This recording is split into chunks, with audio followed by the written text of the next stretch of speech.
एक गरम चाय की प्याली हो, ठीक ठीक ठीक ठीक, कोई उसको पिलाने वाली हो,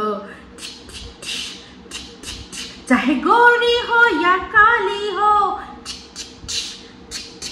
सीने से लगाने वाली हो, मिल जाए तो मिट जाए हर गम, तररम पम पम तररम पम पम तररम पम पम, झिंग पापा पम झिंग पापा पम तररम पम पम। वेलकम टू टॉक झाल मिष्टी विद इप्सिता। আমি ইপসিতা, এখানে নো গালাগালি নো কিস্তি অনলি বস্তি। তো আজকের ভিডিওর শুরুতে ইন্ট্রোডাকশনে এই গানটা কেন গাইলাম বলুন তো? কারণ দেখলাম আমার ভাই, হ্যাঁ আমার ভাই এই গানটা একটুখানি গেয়ে তারপর বললো থাক তোলা থাক। তো তোলা কেন থাকবে, আমি তো আছি, ওয়ান অ্যান্ড অনলি আমি শুধু দিদি। আজকে এই কথাটা কে বলেছে? অবশ্যই তার জন্য আলাদা করে আর ভিডিও করার আমার প্রয়োজন নেই। দিদি বলছে একমাত্র তুমিই তো দিদি রয়েছো, আর তো কেউ দিদি নেই। হ্যাঁ একদমই তাই। আমি একটা কন্টেন্ট ক্রিয়েটার অবশ্যই, কিন্তু ও আমাকে দিদি বলে ডেকেছে, আমি ওকে ভাই বলে ডেকেছি, ব্যাস এই অবধি, ঠিক আছে? তো যেখানে আজকে ধরুন আমার মায়ের পেটের ভাই যদি দেখতাম যে এই যে সো কল্ড খুব বাজে মেয়ে ঝিমি সাহা, তাকে যদি বিয়ে করছে, আমি আটকাতে পারতাম? আমি আটকালে শুনতো? সে যদি দেখতাম যে কোনো রেড লাইট এরিয়া থেকে কাউকে তুলে নিয়ে এসে বিয়ে করছে, আমি কি আটকাতে পারতাম? আমার হাতে কি ছিল? তার সাথে সম্পর্ক রাখা না রাখা, এইটুকু সম্পর্ক। আমি দেখলাম যে খুব বাজে মেয়ে, যা শুনলাম চতুর্দিক থেকে খুব বাজে, আমি সম্পর্ক রাখলাম না। পরবর্তীকালে যদি গিয়ে দেখি যে তারা সুখে আছে, ভালো আছে, মেয়েটি হয়তো ওই জায়গা থেকে উঠে এসছে, কিন্তু মেয়েটি সুখে সুন্দর সংসার করছে, তখন কিন্তু আমার অবশ্যই হৃদয় পরিবর্তন হতো। এটা ভাবতাম যে আমি বা আমার ফ্যামিলি আমার ভাইকে যদি বিয়ে দিতাম, কিসের জন্য দিতাম? যে সে সুখে থাকবে, ভালো থাকবে, সুন্দরভাবে থাকবে, এটাই তো মোটো। তো সেটা যদি এই মেয়ের দ্বারা হচ্ছে, তাহলে ক্ষতি কি, তাই না? তো দিদিদের মনে হচ্ছে আমি প্রচন্ড ঘেটে ঘ হয়ে গেছি। নো, আমি একজন সমালোচক, একজন ব্লগারের লাইফে যা যা হচ্ছে সেক্ষেত্রে তার কি করা উচিত, কি করা উচিত নয়, সেটাও আমি বলতে পারি। অনেকগুলো অপশন যদি থাকে, সেই অপশনগুলো আমি বলতে পারি, কিন্তু তোমাদের কাছে সমালোচনা মানেই শুধু তার বিরুদ্ধে, যার সম্পর্কে আমি কথা বলছি তার বিরুদ্ধে শুধু নেগেটিভ কথাবার্তা বলতে হবে, তাও উইদাউট প্রমাণ, তাই তো? তো সেক্ষেত্রে আমি যদি ওদের এই বিষয়টা প্রথম থেকে ডে 1 থেকে, যখন তোমরাও দেখতে না, সেই সময় থেকে দেখতে হয়তো তোমরা ভিডিও করনি, আমি কিন্তু যখন থেকে ওরা দুজন নাটক করে যে কন্ট্রোভার্সি ছুড়ে দিচ্ছিল, সেই সময় থেকে আমি এই সময় করি। আর তারও তো অনেক আগের থেকে, যবে থেকে ওদের দিদিদের সাথে ঝামেলা, সব প্রত্যেকটা মাইলস্টোনে কিন্তু জ্যৈষ্ঠকে গিয়ে ওর দিদির ওর ফ্যামিলিকে নিয়ে বলা, সব মাইলস্টোনগুলোতে কিন্তু আমি ওদের নিয়ে ভিডিও করে গেছি। কারণ ওদেরকে আমি একদম অনেক দিন থেকে দেখি। ওদের একেবারে উঁচু একদম পিকে ছিল, সেখান থেকে চ্যানেল বন্ধ হয়ে গেল, আবার টুকটুক করে খেটে চ্যানেলটাকে দাঁড় করালো দুজনে। যদিও টিনকেই আমরা সবসময় সামনে দেখতাম বলে টিনই এদের চ্যানেলের ফেস ছিল, কিন্তু পিছনে যে সন্দীপের প্রচুর খাটনি, সেটা কিন্তু বোঝা যেত, একদম 100% বোঝা যেত। কারণ আমি জানি না তোমরা কতজন দেখেছো, ওরা যখন অনেকবারই আমি দেখেছি, যখন ক্ষেতের মধ্যে যেত, দূর থেকে ক্যামেরাটা সেট করে হেঁটে হেঁটে যাচ্ছে। তারপর ওদের যে একটা কল ছিল না, যেটা সম্পর্কে আজকে সন্দীপ বলছিল, কি একটা কল যেন বললো, যে ওই কলটা যেখানে একটা চৌবাচ্চা থাকে, জল থাকে, তারপর সেখান থেকে সেচের মাধ্যমে আর কি জল পড়ে যায় ওদের জমির মধ্যে, সেখানটাতে বসে টিন আর সন্দীপের একসাথে স্নান করা, এই সমস্ত আমি মুহূর্তগুলো দেখেছি। তো সেক্ষেত্রে সন্দীপ যে কতটা এই ব্লগের মধ্যে ইনভলভ, আমি খুব ভালো করে জানতাম। সে এডিটও করতে পারে, এডিটও করে, তারপর কন্টেন্টের জন্য এদিক ওদিক যাওয়া, বিভিন্ন রকম প্রপস যখন তৈরি করা, যে চ্যালেঞ্জ ভিডিওগুলো, যে তারপর হচ্ছে প্র্যাঙ্ক ভিডিওগুলো, এগুলো যে করা, তার মধ্যে অবশ্যই সন্দীপের প্রচুর হাত। তাই কখনোই এই চ্যানেলটাকে আমি টিনের একার চ্যানেল বলে মেনে নিতে পারবো না। দুজনের সমান এফর্ট ছিল, দুজনে মিলে ওরা শুরু করেছিল, বাড়িটারও তৈরির কাজ তারা দুজনে একসাথে হাতে নিয়েছিল, সবই ভালো চলছিল, তার মাঝখানে কিছু একটা হয়েছে। তো যেটা হচ্ছে ওটা ওদের সম্পূর্ণ পারিবারিক ব্যাপার, সেখানে আমরা সবাই কিন্তু দোষ গুণ সমস্ত কিছু খুঁজেছি। তো এই যে তুমি বলছো ডে ওয়ান থেকে সেই ডে ওয়ান থেকে তুমি মোটেই সন্দীপকে সাপোর্ট করনি। তুমি তখন তোমরা বুঝছিলে যে কি হচ্ছে না হচ্ছে, তোমার কাছে ফোন আসে টিনের বাড়ির তরফ থেকে, সেক্ষেত্রে তখন তুমি প্রাণ ঢালা সাপোর্ট দিয়েছিলে টিনকে, প্রশ্ন তখন করেছি, ঠিক আছে। আজকে আমার ভীষণ হাস্যকর লাগলো তোমার একটা কথা শুনে দীপ্তিদি, তুমি বললে যে কি পাস্ট তুমি আমার জানো। ভিডিওটার মধ্যে যখন তোমাকে নিয়ে ভিডিও, তার মধ্যে যখন পাস্টের কথা বলেছি, তার মানে নিশ্চয়ই তোমার পাস্টের কথাই বলেছি। সেক্ষেত্রে তুমি বলছো কি বলবে, আমার 2টো বিয়ে, আমার বরের 4টে বিয়ে, আমার এই আমার ওই, তোমার এইগুলো মনে হলো? তোমার এইগুলো মনে হলো? মানে আমি আজকে বুঝলাম যে কিছু তো পাস্ট তোমার ফ্যামিলিতে নিশ্চয়ই রয়েছে। না, আমি ওগুলো সম্পর্কে বলিনি। পাস্ট বলতে এই যে এই পাস্টগুলো, ওয়াইটির পাস্ট, তুমি যেগুলো করেছো ভুলে গেছো। আজকে একটু মনে করিয়ে দিই। হ্যাঁ, আজকে যখন এই MSLদের একটা লাইভ সেটা কি তোমার চ্যানেলে হবে। কেন? কারণ রিম্পার কোনো স্ট্যান্ড পয়েন্ট নেই, রিম্পার কথার কোনো দাম নেই, রিম্পা কোন সময় পাল্টির ডিগবাজি খায় কেউ সেটা জানে না। সেই জন্য কি হলো, তুমি বিশ্বস্ত তোমার চ্যানেলেই একটা লাইভ হবে, ঠিক আছে। আর সেটা নিয়ে অবশ্যই রিম্পার প্রচুর সে আত্মগ্লানি হোক বা যাই হোক, যেটাই হোক, হীনমন্যতা হোক, কিছু হয়েছিল। কিরকম ভাবে ধুয়েছিলে তুমি তখন রিম্পাকে, ভুলে গেছো? এই যে লোকটা, তুমি এই যে রিম্পার কথা বলছো যে দুর্বল জায়গা, সেই দুর্বল জায়গা আঘাত দেওয়ার জন্য তুমি যে বিশাল বড় রাস্তা করে দিয়েছো, সেটা তুমি ভুলে গেছো না? যে আমি বারবার বলেছিলাম যে একটা লোক, সেই লোকটার সাথে কথা বলার কি দরকার আছে, সে টাইম পাস করছে। ও কিন্তু যখন ওয়াইটিতে কেউ জানতো না কারোর সাথে কথা বলছো, ও কিন্তু তোমার সাথে শেয়ার করেছিল কথাটা, যে একজন আছে জানো তো, তিনি একজন মস্ত বড় পদস্থ, একে যদি হাত করতে পারি তাহলে কোনো কাজ হতে পারে। তোমাকে বলেনি ও? সেই কথাগুলো তুমি ওয়াইটির বাজারে বিক্রি করতে ছেড়েছো ওকে ছোট করার জন্য।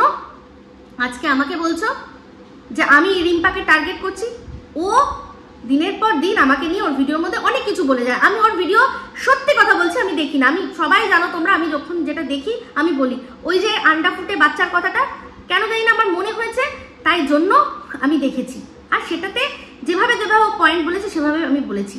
সেক্ষেত্রে ওর মুখোশ ও নিজে ধরে রাখতে পারলো না, মনের মধ্যে যেগুলো ছিল আমার জন্য সেগুলো বার করে ফেললো। মানে এই যে নন্দাই নাঙ্গি মনে মনে ভাবে, মনে মনে সত্যিই ভাবে যে আমার বরের কাজ নেই, কিন্তু উপরে উপরে বলতে পারে না, কারণ সম্পর্কটা ভালো ছিল। আজকে খারাপ হয়েছে, সুযোগ পেয়েছে, দিয়ে দিয়েছে। তাহলে বলো যে মুখোশটা কে পড়ে রয়েছে? তোমার যে হিস্টোরিক্যাল ব্লান্ডার, মানে তুমি যেটাকে বলো ঐতিহাসিক ভুল, সেই মিটআপে যাওয়ার পর, তারপর যখন রিম্পা কিছু কথা বলেছিল, তখন ওকে কিরকম ভাবে, কি ভাষায় অ্যাটাক করেছিলে মনে আছে? ভুলে গেছো না? ভুলে গেছো? এই যে সবে কিছুদিন আগেই তখন যখন আবারও অ্যাটাক করেছো, যে এক মুহূর্তে ও যে পাল্টি খেয়েছে, ওকে হোয়াটসঅ্যাপে কিরকম ভাবে ছিঁড়ে খেয়েছো আমাকে বলেছে, যে দীপ্তিদি আমাকে হোয়াটসঅ্যাপে ছিঁড়ে খাচ্ছে, যে ও এই হয়ে গেল, ও সেই হয়ে গেল বলে। এগুলো সব চলে তোমাদের মধ্যে। আর একটা কথা তুমি ভীষণ বাজে বলেছো, যে আমি কোনো গ্রুপ আলোকিত করেছি। আমি কোনো গ্রুপের নই, আমি কোনোদিনও কোনো না হোয়াটসঅ্যাপের গ্রুপে, না কোনো রকম কোনো গ্রুপে রয়েছি। আমি কোনো রকম কোনো গ্রুপে নেই, ঠিক আছে। সেই অনেস্ট গ্রুপের পর থেকে আমি আর কোনো রকম কোনো গ্রুপে নেই, ঠিক আছে। এটা আশা করি তোমাকে বোঝাতে পারলাম। তো তুমি ভুলে যাচ্ছ, তুমি অনেক রাস্তা করে দিয়েছো, তুমি নোংরাভাবে ইঙ্গিত করেছো একটা মানুষের সাথে। ও যদি কথা বলেছে, ওর যদি মনে হয়েছে যে ইনি একটা ভালো পদস্থ রয়েছে, নাকি দিয়ে যদি কোনো কাজে লাগাতে পারি, যে আমাকে মানে দিনে রাতে ছিঁড়েকুটে খাচ্ছে, তাকে দিয়ে ওর বক্তব্য অনুযায়ী দিনে রাতে ছিঁড়েকুটে খাচ্ছে। আমি এটা এক্ষেত্রে আমার কথা বলছি না, কারণ আমার সত্যি কথা বলতে প্রত্যেকটা ভিডিও তো দেখে ওঠা হয়নি, তাই জন্য বলছি। তাহলে সেক্ষেত্রে ওর মনে হচ্ছে যে এনাকে দিয়ে ওকে জব্দ করাবে, হতেই পারে। তার জন্য এত নোংরা কুরুচিকর ইঙ্গিত দেওয়ার তো কোনো দরকার ছিল না। যে ও ওই জন্য না, নিজের তাগিদে, নিজের কোনো তাগিদে, তার সাথে তোমার বারণ করার সত্ত্বেও, তুমি সাবধান করার সত্ত্বেও, ও কোন রকম কি ইন্টারেস্টের জন্য তোমার সাথে কথা বলেছে। আজ তুমি ঢাকতে বসেছো না, মানে বুঝতে পারছি। এই যে তুমি বলতে না তোমার দালালকে, মানে আমার সুতোকে, যে তুমি বলতে না যে হ্যাঁ এই তো মন্দিরের জন্য সতীপীঠ গড়বে, তুমিও মনে হচ্ছে সতীপীঠ না করো, একটা ছোটখাটো মন্দির তো গড়েই দেবে। হ্যাঁ, যে নিজে বলেছো যে কোনো রকম কোনো দরকার ছিল না, একদম উচিত হয়নি কথা বলার। আজ তুমি বলছো যে আমি যা বলছি ভুল বলছি। হাসি পায়। আর এই রিম্পাকেই বলেছিলাম যে দীপ্তিদি যা বলছে ছেড়ে দাও, দিদি হয়তো ও ঠিক হয়ে যাবে। আমি জানি তোমরা কেউই এখন সেই কথাগুলো কোনো স্বীকার করবে না, কিন্তু তোমাদের বিবেকের কাছে তোমরা অবশ্যই বাধা থাকবে যে আমি কথাগুলো সত্যি বলছি না মিথ্যে কথা বলছি। কারণ আমি মিথ্যা কথা বলি না, আর সত্যি আমি ওই কি জানো বলে রেকর্ডিং কালচারে আমি বিশ্বাস করি না। আমি আমার মনের মধ্যে সব কথা রেকর্ড করে রাখি। দর্শকদের বলবো, দর্শকরা ঠিক সত্যিটা কোনটা, কে সত্যি বলছে কে বানিয়ে বলছে ঠিক বুঝতে পারবে, যতই আমি গলা নরম করে বলি আর যতই তুমি গলা চড়া করে বলো। বুঝতে পেরেছো? সময় এখনো অনেক বাকি রয়েছে। আম দুধ একসাথে মিশুক, তারপর তো দেখবো তোমার লস্যি কিরকম বেরোয়। এগুলো আমাদের ফোনের কথা, কিন্তু মিথ্যে কথা কি বলছি? আজকে তুমি বলছো যে ফোনে ফোনে মিটিয়ে নেয়, ফোনে ফোনে মিটিয়ে নেয়। না, আমি কথাটা সেরকম ভাবে বলিনি। আমি বলছি যে যখন মিসেস মজুমদার রিম্পাকে ধুলো, তখন তুমি সেটা ওর সাথে ফোনে মিটালে যে কেন এটা বললে, কেন ভিডিও করে বললে না। আর আমার ক্ষেত্রে আমি যখন রিম্পাকে কিছু বললাম, তখন তুমি কেন এই কথাটা বললে যে ওর দুর্বল জায়গায় আমি আঘাত দিয়েছি। তাহলে এটা দ্বিচারিতা হলো কি হলো না, আমি এটাই জিজ্ঞাসা করেছি, তাই না? তো প্রত্যেক সময় কিন্তু দ্বিচারিতা করছো তুমি। আজকে তুমি বললে যে দেবশ্রীর কথা, তার মানে তুমি প্রথম থেকেই বিশ্বাস করেছো, তাই জন্যই আজকে বলছো না। আমি তখনও দেবশ্রীদের কথা বিশ্বাস করিনি, আমি আজও তোমাদের কথা বিশ্বাস করি না। আমি সন্দীপের কথা শুধু বিশ্বাস করব। সন্দীপ যেদিন বলবে সেই দিন আমি মানবো, তার আগে দেবশ্রীদেরও কথা মানেনি, তোমাদের কথাও আজকে মানছি না। আমি শুধু বলছি যে তখন যখন দেবশ্রীদি বললো তখন তোমরা তো সাপোর্ট করলে না কই, হ্যাঁ? আর আজকে সেম ইঙ্গিত তোমরা দিচ্ছ আকারে ইঙ্গিতে সবকিছুতে। তাহলে তখন কেন খতিয়ে দেখোনি বিষয়টা, যে দেবশ্রী যখন বলছে হলে হতেও পারে সত্যি, একটু খতিয়ে দেখি তো আমরা। কেন একটা মানুষ অযথা একজন মানুষের যাকে নিয়ে পজিটিভ ভিডিও করে তাকে বলবে? তো আমি না তোমাদের কথায় বিশ্বাস করেছি না দেবশ্রীদির কথায়, আমি শুধু সন্দীপের কথায় বিশ্বাস করব। বোঝাতে পারছি? এটাই আমার স্ট্যান্ড পয়েন্ট। কারণ এই যে তুমি বললে না যে তোমারই তো শুধু ভাই, ইয়েস, সেটা দর্শকরা আমায় করে দিয়েছে, দর্শকরা করে দিয়েছে যে ইপসিতা তোমার ভাইয়ের মতো। যখন শাসনও করেছি তখনও বলেছে যে ওকে একটু বোঝার চেষ্টা করো ভাই। যখন ও আমাকে অ্যাটাক করেছে তখনও বলেছে ভাই ওর অবস্থা বোঝো, ইপসিতা তুমি তো বুদ্ধি রাখো, তুমি তো বড়, ও তো ছোট, একটু ক্ষমাশীল দৃষ্টিতে দেখো। অবশ্যই আমি দর্শকদের কথায় ওর পাশে থেকেছি। আমি যখন নিজের ইচ্ছায় সোনা বাবার পাশে দাঁড়িয়েছি, আমি জানি সোনা বাবার পাশে দাঁড়াতে গেলে অবশ্যই তার বাবা, তার ঠাম্মি, তার দাদু, তাদের দিকটা, তাদের পয়েন্ট অফ ভিউটাই আমাকে দর্শকদের সামনে বুঝিয়ে রাখতে হবে যে হ্যাঁ বাচ্চার জন্য এরাই বেস্ট। এবার একটা কথা আমি শুধু বলেছি যে হতেই পারে যে এ বেস্ট হতেই পারে। এবার বলো না, তুমি যে বলছো যে লিখে দাও, আমি তো লিখবো না, আমি তো সব পসিবিলিটিস বলছি, তুমি লিখে দাও যে এ ঝিউ না অন্য কেউ যদি আসে সে বেস্ট হবে। আমি একবারও বলিনি যে ফুটাতেও বাচ্চা পারবে না, আমি বলেছি যে হয়তো তার আর এই তাগিদটা থাকবে না, তাই না? আজকে যে কথাটা বলছো যে হ্যাঁ ঝিমি ওর সাথে গেছে, আমি বলছি তুমি প্রমাণ দাও যে ও যায়নি, ঝিমি নয় ওটা। আমি কেন প্রমাণ দেব? সন্দীপের লিগাল টিম থেকে ম্যাডাম এসে বলল যে 4টে বাইক গেছে, ওর সাথে আরো অনেকে রয়েছে, পুরুষ কণ্ঠ শুনতে পাচ্ছি। তুমি লজিকের মাকে মাসি বলছো, তো সেখানে তুমি পিছনে একজন আছে সেটা বুঝতে পারছো, কিন্তু সে যে অত স্টেডি হাতে এই সন্দীপের মাথার ওপর থেকে, আরো ওপর থেকে ক্যামেরাটা এমন ভাবে ধরা যাতে মনে হচ্ছে যেন একদম যে বাইক চালাচ্ছে সেই বাইকটা ক্যামেরাটা ধরছে, এইরকম অ্যাঙ্গেল থেকে ধরা, সেটা ঝিউ কেন যে কোনো অন্য মেয়ের পক্ষেই সম্ভব নয়, সম্ভব নয়। তাহলে সেক্ষেত্রে আমি যদি এই লজিকটা দিয়ে বলি যে তার মানে যে আছে সন্দীপের পেছনে সে বেশ লম্বা, এমনিতে সন্দীপের বাইক লম্বা, মানে বাইকের পিছনে সিট লম্বা, তার ওপর যে বসে আছে সে আরো লম্বা, সেই জন্যই তার হাতটা আরো অনেকটা উঁচু হয়ে, কারণ সন্দীপ যখন বসেছে সারাক্ষণ হেলমেট পরে রয়েছে, এবার হেলমেটেরও একটা হাইট আছে, সেই হাইটটা ছাপিয়ে আরো অত উঁচু করে এরকম ভাবে ক্যামেরা ধরা সে কোনো মেয়ের পক্ষে সম্ভব নয়।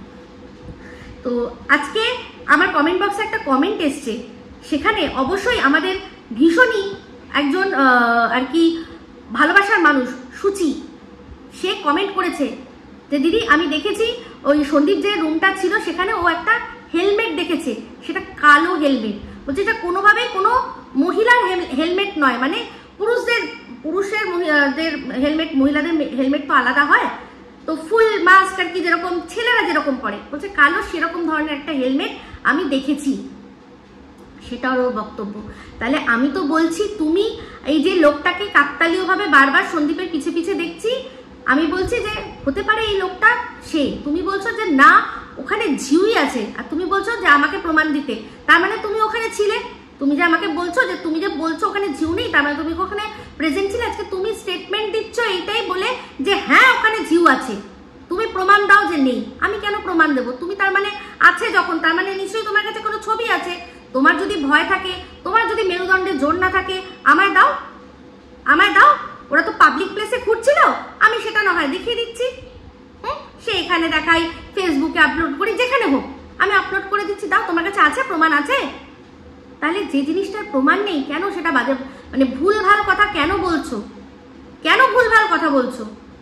আজকে যে ওই আরামবাগ রিসোর্টে গেছে, সে আজ গেছে, কাল গেছে না কখন গেছে সেটার প্রমাণ পাওয়া যাচ্ছে না কোনোভাবে, তার সাথে কাউকে দেখা যাচ্ছে না।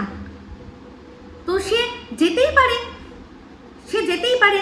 এবার আমি আজকে আরেকটা রিলস দেখলাম, সেখানে ওই একই জামা পরে, একই জামা পরে, তার মানে পুরো পরিষ্কার বোঝা যাচ্ছে যে ওই যে ডে আউটিং এর ব্যাপারটা যেরকম সেরকম হতেই পারে। এবার এগুলো আমি তো বলতে পারবো না, আমি বলতে পারবো না। এবার একটা রুম, সেই রুমের মধ্যে দেখা গেছে, এবার তাদের দুজনকে একসাথে তো দেখা যায়নি। এবার এই যে এখনই গেছে, এটারও তো কোনো প্রমাণ নেই, এ তো আগেও কোনো সময় ঘুরে আসতে পারে। এই যে ধরো এখন ভ্যালেন্টাইন্স ডে, ও হয়তো সরস্বতী পুজোর সময় গেছিল ঘুরে এসছে, বা তারও আগে শীতকালে গেছিল ঘুরে এসছে কোনো একটা দিনে, ছুটি ছাটার দিনে বা ফাঁকা ফাঁকার দিনে।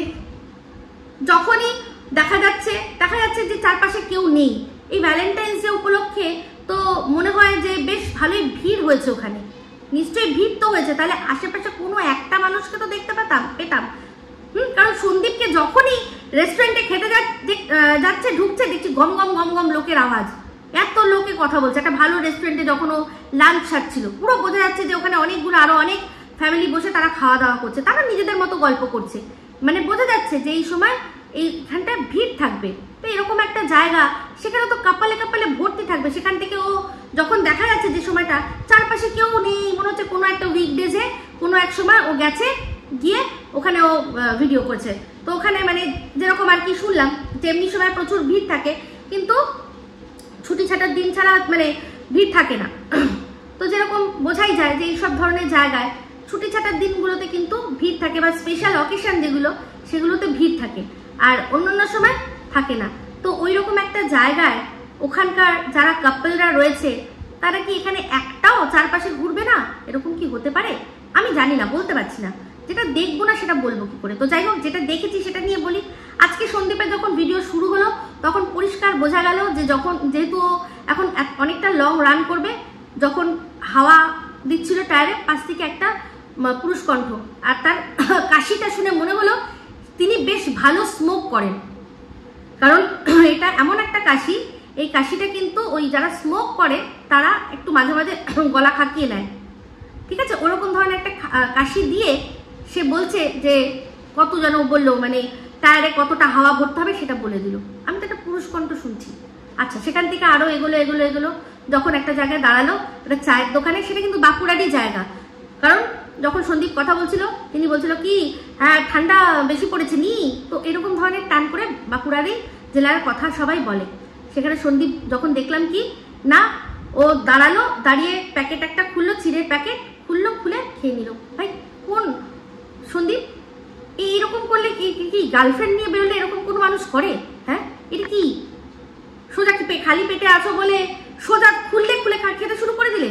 হ্যাঁ, গার্লফ্রেন্ড, তাকে কোনো দেওয়ার ব্যাপার নেই, কিছু নেই, তাই না? অদ্ভুত না? এগুলো অদ্ভুত লাগবে এখন।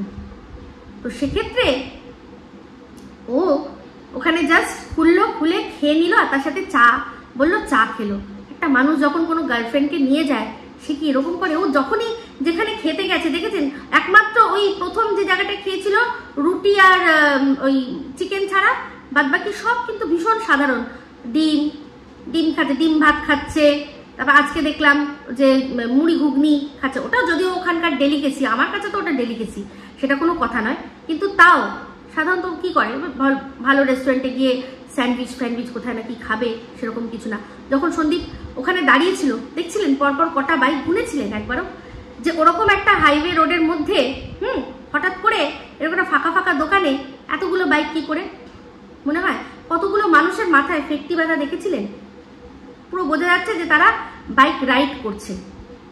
তো জানি না, সন্দীপের যেহেতু লিগাল টিম থেকে এটা ডিসক্লোজ করেই দেওয়া হয়েছে যে ওর সাথে আরো 4টে বাইক ছিল, সেই জন্যই হয়তো আমরা এগুলো দেখতে পাচ্ছি। এর আগে সন্দীপ ইচ্ছা করেই দেখাচ্ছিল না ভালো করে, যে নে তোরা খোঁজ, তোরা তো অনেক জায়গায় অনেক কিছু খুঁজতে যাস, তাহলে আমার এখানেও খোঁজ, তো খুঁজে বার করতো আমি কার সাথে রয়েছি। তো তাতে ওর ভিউজ হয়তো তাতে এফেক্ট করবে, ভালো হবে, তো ভালো হলে তো ভালো, তাই না? তাহলে এই যে আমি তখনও শুনতে পাচ্ছি যে পুরুষের কণ্ঠ, একটা মহিলা ওখানে যে রয়েছে দেখে বোঝা যাচ্ছে না, কোনো মহিলার কোনো সিনই নেই। এবার ডিমের অমলেট লাগবে, এই লাগবে, সেই লাগবে, আরও একজন একজন এক এক রকমের কথা বলছে, সব পুরুষ কণ্ঠ সেখানে, পুরো পরিষ্কার দেখে বোঝা যাচ্ছে।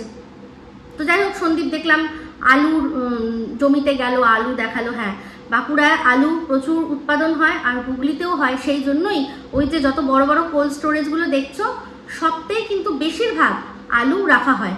ওই জন্য করেছেই, যেহেতু যেখানে উৎপাদন হয় যত কাছাকাছি কোল্ড স্টোরেজ হবে তত কি হবে বলো তো, তত হচ্ছে গিয়ে তোমার ক্যারিং কস্টটা কমবে। এইটাই যদি মানে অন্য কোথাও অনেক দূরে রাখতে হলে কি হবে, তাহলে অনেক বেশি গাড়ি ভাড়া লাগবে, ক্যারিং কস্টটা বেশি লাগবে। সেই জন্য যেসব জায়গাতেই আলু উৎপাদন হয় সেসব জায়গাতেই বেশিরভাগ করে কোল্ড স্টোরেজগুলো তৈরি করা হয়, যাতে বেশি আর কি নিয়ে যাওয়ার খরচাটা বেশি হবে না। নিয়ে যাওয়ার খরচা বেশি হলে কি হবে, সেটা তো আলুর দামের উপরেই এফেক্ট ফেলবে, তাই না? এটাই হচ্ছে কারণ। এগুলো পড়েছিলাম, ভাল লাগলো দেখে। তো তোমাদের ওখানে মাটি মানে নদিয়ার মাটি আর এখানে বাঁকুড়া হুগলি, সেই মাটি অনেক আলাদা। বীরভূম বাঁকুড়া এই সব কিছুতে ওদের একটু লাল লাল মাটির ব্যাপার, তাই না? তো যাই হোক, যেটাই হোক, তুমি দেখলাম যে মুকুটমণিপুরটা ঘুরলে না। মুকুটমণিপুরটা কিন্তু ঘোরা উচিত ছিল। তো যাই হোক, আগের দিন আমি বলেছি ওটা ময়ূরাক্ষী নদী, কিন্তু না, ওটা ভুল, ওটা কংসাবতী নদীর হবে।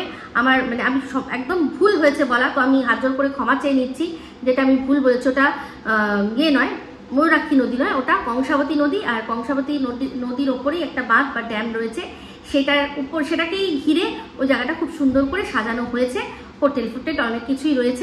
আমরা যখন কলেজ থেকে গেছিলাম একমাত্র পিয়ারলেসের একটা হোটেল ছিল, যেটা ওই নদী থেকে একদম ড্যাম থেকে দাঁড়িয়ে একদম কোণে দেখা যায়, নীল নির্জনের সিনেমাটার ওখানে শুটিং হয়েছিল। ওই জায়গাটা আমার খুব ভালো লেগেছিল, ভীষণ ভালো লেগেছিল। এখন শুনেছি নাকি ভালো মেনটেন করা নেই, তো যাই হোক, এখন আরও অনেক ভালো ভালো নাকি হোটেল হয়েছে। তো আমি ওই ফার্স্ট, আর এখন অবধি ওটা লাস্ট, জানি না এরপর আর যাবো কিনা। তো যেটা বলছিলাম, তো সেখানে সন্দীপকে দেখলাম সে বাড়ি ফিরেছে। তো বাড়ি ফিরে অবশ্যই সোনা বাবার কি আনন্দ, কি আনন্দ। তো দুদিন বাবাকে দেখেনি, তো সে তো চোখে হারায় বাবাকে। দেখলেন, সন্দীপ বলল যে আমাকে দেখে কি আনন্দ, ওর পাড়াতে ছিল, সেখান থেকে বাবাকে দেখে দৌড়ে দৌড়ে দৌড়ে দৌড়ে চলে এসছে। তো তারপর সন্দীপ যে কথাগুলো বললো যে হ্যাঁ গেছিলাম, তোমরা অনেকেই বলেছো যে ছেলেকে নিয়ে যাওয়ার কথা, তো ওকে তো অনেক ঘুরিয়েছি, তো এই যে এই বাইকটাতে করে তো ওকে নিয়ে যাওয়া যাবে না, ওকে নিয়ে গেলে কি করতে হবে, পুরো ফ্যামিলি শুদ্ধ গাড়ি করে যেতে হবে। তো আমার সবসময় আমারও তো ইচ্ছা করে যে আমি একটু একা বন্ধু বান্ধবদের সাথে যাই, বা একা যাই, বা দোকা যাই। দোকা ওয়ার্ডটাও উচ্চারণ করলো না, ও দোকা ওয়ার্ডটা উচ্চারণ করলো না, কিন্তু আমরা বুঝে নিলাম। হ্যাঁ, আমরাই তো সেটা বলেছিলাম যখন আমাদের চোখে টিন খুব খারাপ ছিল, পৃথিবীর সবচেয়ে খারাপ মেয়ে ছিল টিন, ঠিক আছে? সেই সময় সবাই বলেছে যে তোমার বউ এত আনন্দ করছে, তুমি কেন পারবে না? তুমি কেন বাচ্চা আগলে ঘরে বসে থাকবে? তোমারও অধিকার আছে। আমি গান গেয়েছিলাম, হ্যাঁ তুঝে ভি ইজাজত করলে তু ভি মোহাব্বত, মানে তুমিও ঘোরো, বেড়াও, গল্প করো, সব কিছু করো। হ্যাঁ, বলেছিলাম যে বিয়েটা করতে না। তাহলে এইটা যে করেছে তার প্রমাণ আপনারা দিন। আমি তো বললাম যে সন্দীপ যতক্ষণ না বলবে আমি কারোর কথায় বিশ্বাস করব না, ভিডিওর মধ্যে দেখা যাবে সন্দীপ নিজের স্বীকারোক্তি দেবে, তারপর গিয়ে বিশ্বাস করব।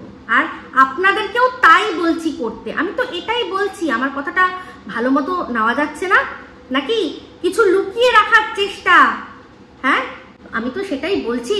তাহলে সন্দীপ শেষ হয়ে গেল, সন্দীপের ইউটিউবের কেরিয়ার শেষ, এইসব কথাগুলোর তো কোনো মানে হয় না, মানে হয় না। এইসব কথাগুলোর মানে একটাই গিয়ে দাঁড়ায় যে যার সাথে ওর ভালো সম্পর্ক ছিল দিদি, সে দিদির সাথে ও সম্পর্ক রাখতে চায় না, রাখতে চায় না। বলেছে তো যে তুমি যদি আসো তোমার ব্যাপার, না আসলে কোনো ব্যাপার না, পরিষ্কার বলেছে।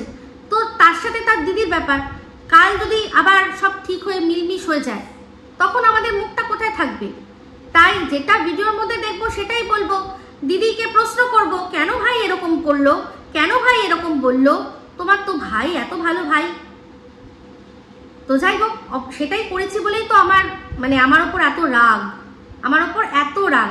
ভাইয়ের সম্পর্কে একটার পর একটা না প্রমাণ ছাড়া কত কথা, তাদের কাউকে আটকানোর কোনো ঠেকা পড়েনি এই পাতানো দিদি, কিন্তু শুধুমাত্র আমাকে ঠেকাতে হবে, কারণ আমি তো একদম জায়গা মতো প্রশ্ন করছি না, আমি তো জায়গা মতো প্রশ্ন করছি, আমি তো জিজ্ঞাসা করছি সন্দীপ এই কথাটা কেন বললো, যে আর যে যাই বলুক তুমি কেন বলছো এই কথাগুলো? এই প্রশ্নগুলো অবশ্যই করব, আর অবশ্যই সন্দীপের পাশে থাকবো, কারণ সন্দীপকে আমরাই গাছে তুলেছি যে হ্যাঁ অবশ্যই তুমি কারোর সাথে কথা বলো, গল্প করো, সব ঠিক আছে, কিন্তু বিয়ে করো না, এটাই তো বলেছি। তো বিয়ের প্রমাণ তো কেউ দেখাতে পারেনি, আর আমি ওই এআই দ্বারা তৈরি করা কোনো কিছু আমি শুনবো না, মানবো না। আমি সন্দীপ যখন বলবে তখনই সেটা মানবো, ঠিক আছে? এখন এত উন্নত এআই হয়ে গেছে, আমি সেই জয় শ্রীরাম যখন হয়েছিল অযোধ্যা, তখন থেকে এআই এর কথা উঠেছিল, তাহলে তখন তো আমরা এআই সম্পর্কে অত কিছু জানতামই না, অতটাও প্রচলিত ছিল না। এই লোকের মুখে মুখে, দর্শকদের মুখে মুখে এআই দ্বারা এটা হয়, এআই দ্বারা এটা হয়, তাই না? এরকম কথা না? তো সেক্ষেত্রে এখন তো আমরা সব ভালো করে বুঝতে পারছি। তাহলে তো এটাই হচ্ছে বক্তব্য, যে সন্দীপ যেটা বলবে সেটাই শুনবো, আর ও যেটা করেছে একদম ঠিক করেছে। সব সময় সব জায়গায় বাচ্চাদের নিয়ে যাওয়ার কোনো কথাই নয়, যেতে হবেই না, ঠিক আছে? তো যাই হোক দীপ্তিদি, তুমি প্রমাণ দেবে, ওটা ঝিউ, তুমি বলেছো যেরকম ঝিউ বা ঝিমি যাই বলো, তুমি প্রমাণ দেবে, কারণ আমি তো দেখে একদমই বুঝতে পারছি না যে পিছনে একটা কোনো মহিলা। আর সবচেয়ে বড় কথা, সন্দীপ আজকে যখন আসলো পুরো পেছনটা দেখালো, পেছনের বাঁধা, কি যেন বলে, ব্যাগটা বাঁধা, ওর পিছনে ব্যাগটা বাঁধা ছিল আজকে যখন আসলো। তাহলে কাকে সাথে করে নিয়ে গেল, সেটা তাকে সেখানেই রেখে দিয়ে আসলো? সেখানেই কি রেখে দিল নাকি? আমি তো বুঝতে পারছি না। তাহলে একসাথে 4টে বাইক গেছে, এরকম হতেই পারে যে একসময় কেউ সিঙ্গেল রাইড করছে, একসময় কেউ আবার আরেকজনের বাইকে গিয়ে বসছে, এরকম তো হতে পারে। তো এরকম অনেক জায়গায় দেখা গেছে যেখানে বোঝা যাচ্ছে যে সন্দীপের বাইকে ওর পেছনে কেউ নেই। তাহলে সেই মানুষটা কোথাও না কোথাও তো আছে, যাকে সন্দীপ বলেছে যে বন্ধ করো। আজকে তো দেখলাম সন্দীপের পিছনে আর কি একটা ওই ব্যাগটা বাঁধা, তাই না? তাহলে বোঝাই যাচ্ছে যে 4টে বাইকের কথা যেটা বলেছে একদম ঠিক বলেছে। সেই 4টে বাইকের মধ্যে হয়তো একটা এরকম বাইক আছে, একজন কেউ রয়েছে যে একবার এর বাইকে বসছে, একবার ওর বাইকে বসছে, একবার তার বাইকে বসছে, এরকম তো হতেই পারে, হতে পারে না? তো এটাই হচ্ছে বক্তব্য। তো যেটা দেখছি সেটাই বলবো, পরিষ্কার দেখলাম সেটাই বললাম। এরকম ভাবে কেউ গার্লফ্রেন্ড নিয়ে ঘুরতে বেরোয় না ভাই, ওরকম যেরকম ভাবে সন্দীপ ঘুরেছে, গার্লফ্রেন্ড নিয়ে কেউ ওরকম ঘোরে না। কাঁধে ব্যাগ নিয়ে, তারা গার্লফ্রেন্ড নিয়ে গেলে ওই বিষ্ণুপুরে গিয়ে একটা হোটেল নিত, রুম নিত, নিয়ে সেখানে রাখতো, কি যেন বলে, ব্যাগটা রাখতো, রেখে গার্লফ্রেন্ড নিয়ে ঘুরতে বেরোতো। যেদিন ও বিষ্ণুপুর পৌঁছালো সেদিন দেখেছিলেন যেরকম বাইরে একটা দাঁড়িয়েও কথা বলছিল, বোঝা যাচ্ছিল কোনো করিডোর, পুরো মনে হচ্ছিল এমন কোনো সস্তা হোটেল নিয়েছে যেখানে ডরমিটারি নিয়েছে, হয়তো মাটিতে গড়ে গড়ে যেরকম বিছানা পাতা থাকে না, তো ছেলেরা গেলে কিন্তু ওরকম নেয়, ওটা খারাপ কিছু বলবো না, কিন্তু পুরো মনে হচ্ছিল যে এমনই রুম যে ওর দেখানোর মতো আর হয়নি, কারণ সবাই বলবি ইস কি বাজে রুম বা কিছু। তো পুরো মনে হচ্ছিল যে কোনো ডরমিটারি বা কিছু এরকম একটা জায়গা, একটা করিডোর মতো, একদম প্লেন কিছু না, একদম কমা হোটেল যেগুলো থাকে না সেরকম মনে হচ্ছে, সবচেয়ে কমা সেরকম একটা হোটেল, যেখানে রুমের মধ্যে ক্যামেরা পর্যন্ত খুলতে পারবে না। সেই জন্য বাইরে এসে কটা কথা বলেছিল যে কালকে এখন পৌঁছেছি, পরে আবার তোমাদের সাথে কথা হবে। তাহলে এটা তো, এগুলোই তো চিককে বলে দেয় যে একটা যখন ছেলেরা মিলে যায় সেটা আলাদা হয়, আর একটা যখন ছেলে তার বউ বা তার ফ্যামিলি বা তার গার্লফ্রেন্ড নিয়ে যখন যায় সেটা সম্পূর্ণ আলাদা হয়, তাই না? ইস বাবা, বিষ্ণুপুরে গেলে বিষ্ণুপুরি সিল্ক কিনলে না সন্দীপ, তোমার ইয়ে ছেড়ে দিল তোমাকে, তোমার পেছনে যে বসেছিল সে ছেড়ে দিল, একটাও শাড়ি নিল না। এই বাবা রে বাবা, আমি তো ঠিকই করে রেখেছি যে যেদিন বরের সাথে যেতে পারবো, ওই কলেজের সময়ই বলেছিলাম যে যেদিন বরকে নিয়ে আসতে পারবো সেই দিন তো একদম একদম দারুণ একটা বালুচরি শাড়ি কিনবো। সেই জন্য আমি কলকাতায় বসে সব অনেক শাড়ি কিনেছি, কিন্তু বালুচরি কোনোদিনও কিনিনি, কারণ ওইটা মনে মনে প্রমিস করেছিলাম যেদিন বরকে নিয়ে যাব তখন সেদিন কিনবো। আর তুমি একটা বিষ্ণুপুরি সিল্কও কিনলে না গো, আর তার উপর ওইরকম ভাবে খুলেই নিজের খেয়ে নেওয়া। ছি ছি ছি ছি ছি রে ননি, ছি ছি ছি ননি, ছি ছি ছি রে ননি, ছি ছি ছি।